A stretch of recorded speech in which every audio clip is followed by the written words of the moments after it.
Hi viewers, welcome to our channel. ప్రస్తుతం మనతో పాటు ఇమ్మంది రామారావు గారు సీనియర్ జర్నలిస్ట్ ఉన్నారు. వారితో ఒకసారి మాట్లాడదాం. సార్ నమస్కారం. నమస్తే బాబు. సార్, పవన్ కళ్యాణ్ గారు డిప్యూటీ సీఎం గా బాధ్యతలు చేపట్టిన తర్వాత మనం అమ్మవారి దీక్ష తీసుకోవడం చూస్తున్నాం సార్. అయితే దీక్ష కంటిన్యూ అవుతుండగా ఇప్పుడు ఆయన ఓ చిన్న వివాదంలో చిక్కుకున్నారని వార్తలు వస్తున్నాయి. అమ్మవారి దీక్షలో ఉండగానే ఆయన చెప్పులు వేసుకొని నడిచారు అని చెప్పేసి వైసీపీ నేతలు ఆరోపించడం, విమర్శలు చేయడం, అందుకు సంబంధించిన ఫోటోలు సోషల్ మీడియాలో పెట్టడం చూస్తున్నాం సార్. మరి దీన్ని ఏ విధంగా చూడాలంటారు సార్? వైసీపీ వాళ్ళ విమర్శలను మనం పట్టించుకోకూడదండి. వాళ్ళు కోడిగుడ్డు మీద వెంట్రుకలు తీసే రకం. ఇప్పుడు వీళ్ళు సినిమాలో చేసేవాళ్ళు కొంచెం సున్నితంగా ఉంటారు, కష్టానికి అసలు ఓర్చుకోలేరు.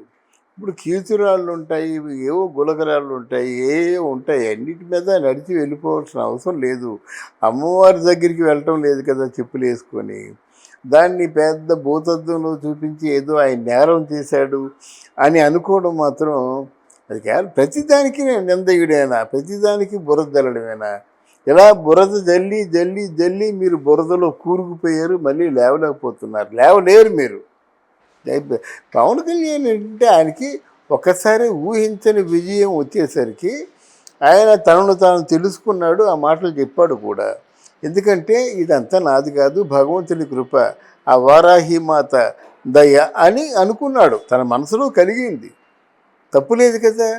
ఒక 10 రోజుల పాటు అంటే 9 రోజులు చేయాలి, 11 రోజులు కూడా చేయొచ్చు.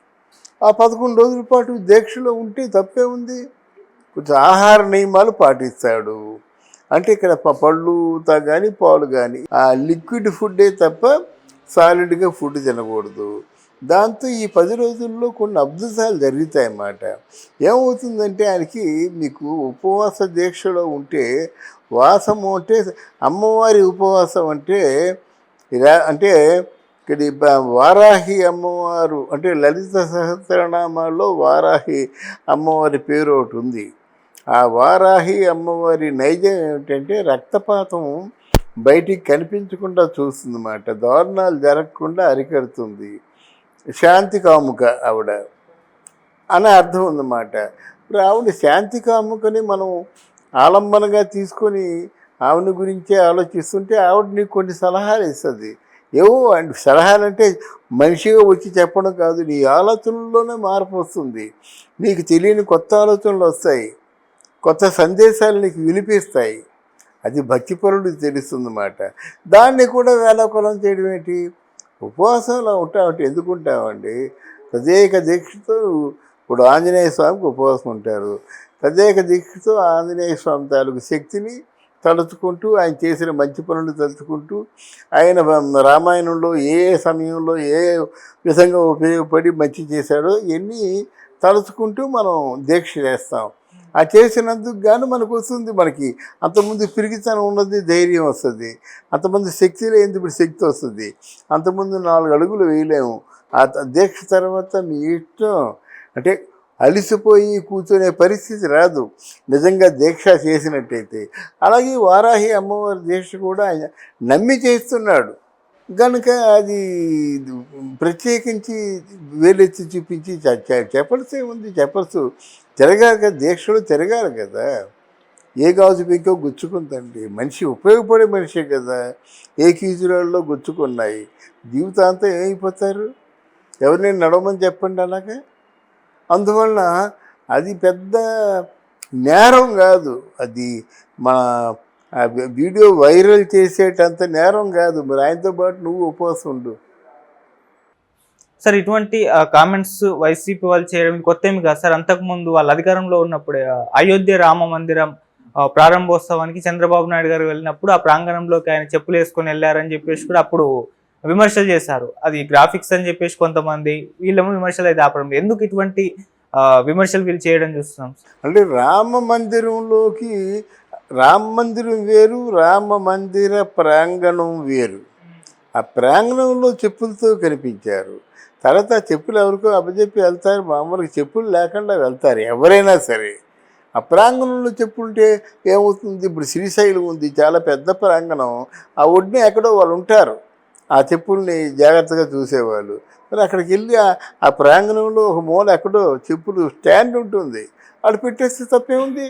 అది మీరు నేరం చేశారని వేలెత్తి చూపిస్తే ఇది కరెక్ట్ కాదు కదా. అది. సార్ ఈ విమర్శలు అంటే పొలిటికల్ గా ఇప్పుడు విమర్శించడం అనేది మనం జస్ట్ వాళ్ళ అధికారం కోల్పోయిన నెల రోజులు కూడా కావస్తుంది, ఈ లోపే ఈ విధంగా విమర్శలు చేయడం అనేది ఏ విధంగా చూడొచ్చు అంటారు సార్? ఏ విధంగా కాదండి, వీళ్ళు ఇంకా మీనమేషాలు లెక్క పెడుతున్నారండి.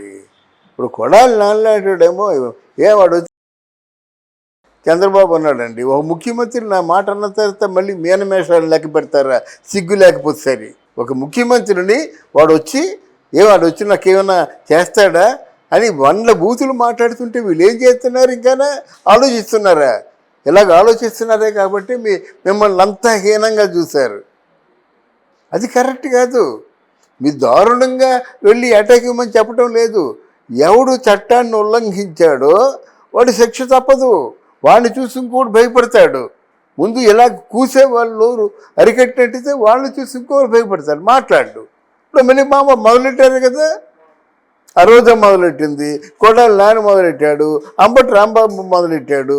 వీళ్ళందరూ ఎవరండి? ఓడిపోయిన వాళ్ళు. వీళ్ళకి ఏముంది? వీళ్ళకి జనంలో పేరుందా? జనం వీళ్ళ గురించి పట్టించుకుంటారా?